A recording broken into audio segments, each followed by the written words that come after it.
নমস্কার। স্বামী বিবেকানন্দের পত্রাবলী থেকে পাঠ করছি। আজকে সপ্তম পর্ব পড়ছি। পত্রাবলীর ৮০ নম্বর চিঠি। এটি হরিপদ মিত্রকে লিখিত।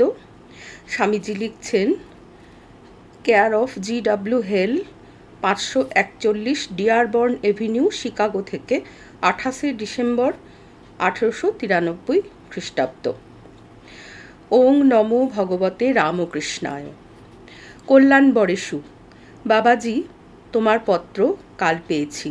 তোমরা যে আমাকে মনে রেখেছ, এতেই আমার পরমানন্দ। ভারতবর্ষের খবরের কাগজে শিকাগো বৃত্তান্ত হাজির।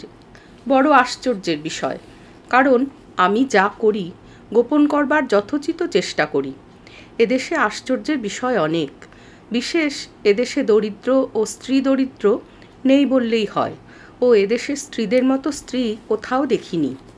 সৎ পুরুষ আমাদের দেশেও অনেক, কিন্তু এদেশের মেয়েদের মতো মেয়ে বড়ই কম। ইয়া শ্রী স্বয়ং সুকৃতি নাং ভাবনেষু, এটি শ্রী শ্রী চণ্ডীতে রয়েছে, ৪র্থ অধ্যায়ের ৫ম শ্লোক ফুটনোটে রয়েছে।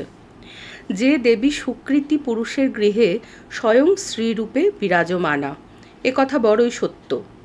এদেশের তুষার যেমন ধবল, তেমনি হাজার হাজার মেয়ে দেখেছি, আর এরা কেমন স্বাধীন, সকল কাজ এরাই করে। স্কুল কলেজ মেয়েতে ভরা। আমাদের পোড়া দেশে মেয়ে ছেলেদের পথ চলবার জো নেই, আর এদের কত দয়া। যতদিন এখানে এসেছি এদের মেয়েরা বাড়িতে স্থান দিচ্ছে, খেতে দিচ্ছে, লেকচার দেবার সব বন্দোবস্ত করে, সঙ্গে করে বাজারে নিয়ে যায়। কি না করে বলতে পারি না। শত শত জন্ম এদের সেবা করলেও এদের ঋণ মুক্ত হব না। বাবাজি, শাক্ত শব্দের অর্থ জানো? শাক্ত মানে মদ ভাং নয়।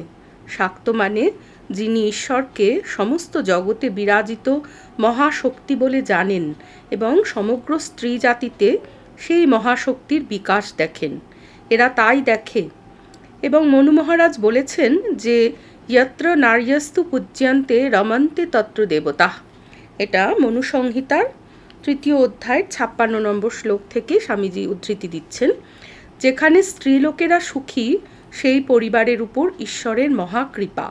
এরা তাই করে, আর এরা তাই সুখী, বিদ্বান, স্বাধীন, উদ্যোগী। আর আমরা স্ত্রীলোককে নীচ, অধম, মহাহেয়, অপবিত্র বলি। তার ফল আমরা পশু, দাস, উদ্যমহীন, দরিদ্র। এদেশের ধনের কথা কি বলবো? পৃথিবীতে এদের মতো ধনী জাতি আর নেই। ইংরেজরা ধনী বটে, কিন্তু অনেক দরিদ্র আছে। এদেশে দরিদ্র নেই বললেই চলে। একটা চাকর রাখতে গেলে রোজ ৬ টাকা, খাওয়া পড়া বাদ, দিতে হয়। ইংল্যান্ডে ১ টাকা রোজ। একটা কুলি ৬ টাকা রোজের কম খাটে না, কিন্তু খরচও তেমনি। ৪ আনার কম একটা খারাপ চুরুট মেলে না। ২৪ টাকায় একজোড়া মজবুত জুতো। যেমন রোজগার তেমনি খরচ, কিন্তু এরা যেমন রোজগার করতে তেমনি খরচ করতে। আর এদের মেয়েরা কি পবিত্র! ২৫ বছর ৩০ বছরের কমে কারুর বিবাহ হয় না, আর আকাশের পাখির মতো স্বাধীন। বাজার হাট, রোজগার, দোকান, কলেজ, প্রফেসর সব কাজ করে, অথচ কি পবিত্র! যাদের পয়সা আছে তারা দিনরাত গরিবদের উপকারে ব্যস্ত। আর আমরা কি করি? আমার মেয়ে ১১ বছরের বিয়ে না হলে খারাপ হয়ে যাবে। আমরা কি মানুষ বাবাজি? মনু বলেছেন, কন্যাপ্যেবং পালনীয়া শিক্ষণীয়াতি যত্নতঃ। ছেলেদের যেমন ৩০ বৎসর পর্যন্ত ব্রহ্মচর্য করে বিদ্যাশিক্ষা হবে, তেমনি মেয়েদেরও করতে হবে। কিন্তু আমরা কি করছি? তোমাদের মেয়েদের উন্নতি করতে পারো? তবে আশা আছে, নতুবা পশুজন্ম ঘুচবে না। দ্বিতীয় দরিদ্র লোক।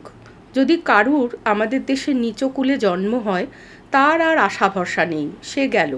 কেন হে বাপু, কি অত্যাচার! এদেশে সকলের আশা আছে, ভরসা আছে, অপরচুনিটিজ আছে। আজ গরিব, কাল সে ধনী হবে, বিদ্বান হবে, জগৎমান্য হবে, আর সকলে দরিদ্রের সহায়তা করতে ব্যস্ত। গড়ে ভারতবাসীর মাসিক আয় ২ টাকা। সকলে চেঁচাচ্ছেন আমরা বড় গরিব, কিন্তু ভারতের দরিদ্রের সহায়তা করবার কয়টা সভা আছে? কজন লোকের লক্ষ লক্ষ অনাথের জন্য প্রাণ কাঁদে? হে ভগবান, আমরা কি মানুষ? ওই যে পশুবৎ হাড়ি ডোম তোমার বাড়ির চারদিকে, তাদের উন্নতির জন্য তোমরা কি করেছ? তাদের মুখে এক গ্রাস অন্ন দেবার জন্য কি করেছো বলতে পারো? তোমরা তাদের ছোঁও না, দূর দূর করো। আমরা কি মানুষ? ওই যে তোমাদের হাজার হাজার সাধু ব্রাহ্মণ ফিরছেন, তারা এই অধঃপতিত দরিদ্র পদদলিত গরিবদের জন্য কি করছেন? খালি বলছেন ছুঁয়ো না, আমায় ছুঁয়ো না। এমন সনাতন ধর্মকে কি করে ফেলেছে? এখন ধর্ম কোথায়? খালি ছুত মার্গো, আমায় ছুঁয়ো না, ছুঁয়ো না। আমি এদেশে এসেছি দেশ দেখতে নয়, তামাশা দেখতে নয়, নাম করতে নয়, এই দরিদ্রের জন্য উপায় দেখতে। সে উপায় কি পরে জানতে পারবে যদি ভগবান সহায় হন।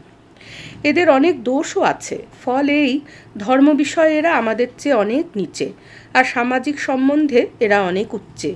এদের সামাজিক ভাব আমরা গ্রহণ করব, আর এদের আমাদের অদ্ভুত ধর্ম শিক্ষা দেব। কবে দেশে যাব জানি না, প্রভুর ইচ্ছা বলবান। তোমরা সকলে আমার আশীর্বাদ জানবে। ইতি বিবেকানন্দ। ওং নমঃ শ্রী যতিরাজায় বিবেকানন্দ সুরয়ে সচ্চিৎ সুখ स्वरूपाय स्वामिने तापहारिणे। श्रीरामकृष्णार्पणमस्तु।